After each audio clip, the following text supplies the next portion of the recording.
जाजपुर धर्मशाला block बाउंसटोल गाँव में झाड़ाबांति आतंक 2 दिन हेब गाँव में लोके झाड़ाबांति आक्रांत होती 5 जन आक्रांत धर्मशाला डाक्तखाना भर्ती तेज क्यों कारण को नहीं झाड़ाबांति व्यापुची ताहा जनापड़ना कारण जानापी गाँव में पहुंची मेडिकल टीम तेज दूषित पानी झाड़ाबांति व्यापुवा सन्देह करा पंचायतराज विभाग अधिकारी पहुंची स्थानीय अंचल जल नमूना संग्रह कर परीक्षा पठाई आशा दीदी माने घर को घर जाई ओआरएस पाउडर बंटन करुछंती जल विशोधन पर ब्लीचिंग पाउडर सिंचन करा जाउछे। गत वर्ष जाजपुर जिले में काया मेलाइथिला डायरिया अनेक लोक आक्रांत होइथिले तेणु आगको जेभଳି एहा न व्यापे सेथिपई अनेक पदक्षेप निया जाउथिबा कहिछंती धर्मशाला मेडिकल अधिकारी। रविवार दिन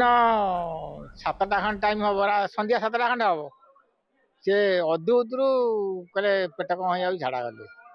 माँ छुआ दियाक एकाथरे गले कि फास्ट आमरी आरंभ झाड़ा गले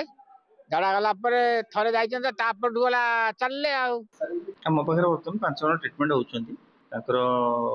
चिकित्सा चली कहीं रेफर ना प्लस आम बर्तमान जेहतु गोटे गाँव 5 जन आसमें